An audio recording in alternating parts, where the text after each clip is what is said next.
Hello guys, this is Swati. आज मैं बात करने वाली हूँ एक ऐसी सीरीज़ की जो वन ऑफ अ काइंड है। कुछ सीरीज़ ऐसी बन जाती हैं जिनका रेप्लिका बनाना आप उनको देखकर भी कॉपी नहीं कर सकते हैं, कॉज उसमें दिखाए गए कैरेक्टर्स के साथ, उन बातों के साथ आपका एक इमोशनल कनेक्ट बन जाता है।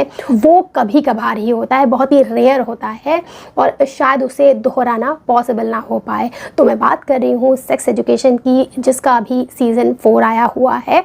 पहले 3 सीज़न के साथ समय बिताने के बाद आपको ये ज़रूर पता चल गया होगा कि लोग यूं ही इसे टीनेज सेक्स कॉमेडी कहकर लिमिट करते रहते हैं, जबकि इसमें दिखाई गई चीज़ें self worth, ambition, search for identity, dreams, parenthood, mental health her age group के लिए बहुत ज़रूरी होती हैं। और कभी ना कभी किसी मोड़ पर उसमें लोगों को दिक्कत आती ही है और वहाँ पर किसी हेल्प की ज़रूरत पड़ती है। और ऐसे में अगर इस तरीके की सीरीज़ मिल जाए जहाँ पर आपको आसानी से अपने क्वेश्चंस का आंसर मिल सकता है, इजी वे आउट मिल सकता है, तो आप क्यों नहीं देखेंगे। और बेसिकली ये टीनेज ग्रुप पर फोकस करती है और सही ही करती है। उस समय इतने ज़्यादा हार्मोन का आप पर हमला हो रहा होता है कि बहुत ही दिमाग फॉगी होता है। और कोई अगर प्रोफेशनल हेल्प ऐसे में मिल जाए जो आपको सही गाइडेंस दे सके तो अच्छी ही बात होगी। और यहाँ पर काफ़ी स्टडी करके एटलीस्ट जिस सिनारियो में दिखाया जा रहा है वहाँ पर जो प्रॉब्लम्स एग्जिस्ट करती हैं उनको बहुत अच्छे से टैकल किया गया है।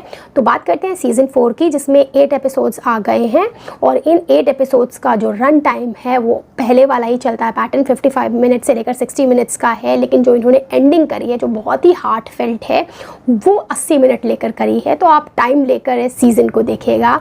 बाकी मेरा क्या एक्सपीरियंस रहा इसके साथ मैं आपसे शेयर करती हूँ और आप डिसाइड करेंगे कि आपको ये सीरीज़ देखनी चाहिए या नहीं देखनी चाहिए। इससे पहले अगर आप नए आए हैं then please subscribe. So what this series sex education season 4, अगर हम स्टोरी की बात करते हैं तो यहाँ पर मल्टीपल प्लॉट लाइन्स चलती हैं। आप पहले से ही जानते होंगे किसी एक की कहानी तो चलती नहीं जिसके अराउंड बाकी सारी कहानियाँ घूम रही हों। ओटिस को भी सीज़न 2-3 तक आते आते जो बहुत ज़्यादा इंपॉर्टेंस मिल रही थी वो कम हो गई थी, बाकी और सारी कहानियाँ उभर कर आई थी। और सीज़न 4 में भी ऐसा ही होता है। ओटिस और मेव की कहानी तो चल ही रही है, वो लॉन्ग डिस्टेंस रिलेशनशिप की गाड़ी डामाडोल हो रही है।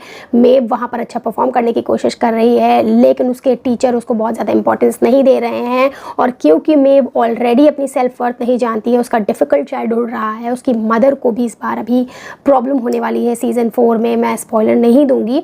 तो उसकी वजह से मेव बहुत ज़्यादा डिसअपॉइंटेड है जो भी उसके साथ हो रहा है।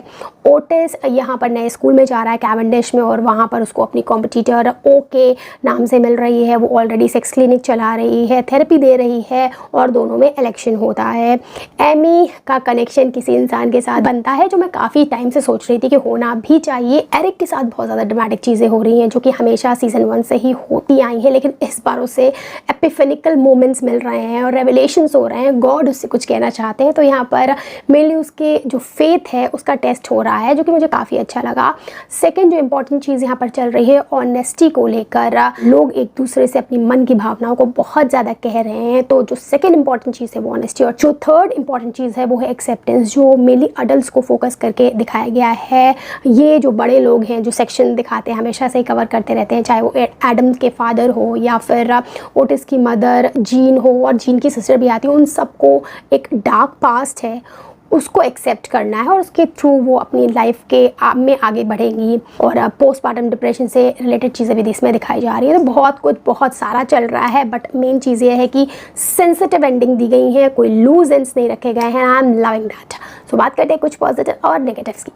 जो पहला पॉजिटिव मुझे इस सीज़न का लगा है वो है कहानी का मेलोडाउन अप्रोच। बहुत ही ज़्यादा एंगर, रिजेंटमेंट, क्लॉस्ट्रोफोबिक अप्रोच ना रखकर सेंसिटिविटी से अलग अलग प्लॉट लाइन्स दिखाई जा रही है। ऐसा लगता है सीज़न के बढ़ने के साथ इसकी जो मैच्योरिटी लेवल है इमोशंस का वो बढ़ गया है और बच्चे बड़े हो रहे हैं और इसी तरीके से वो मैच्योरली अपनी चीज़ों को एक्सप्रेस कर रहे हैं, जो कि मुझे बहुत ही जस्टिफाइड लग रहा है। आप उसी जगह स्टक तो नहीं रह सकते हैं।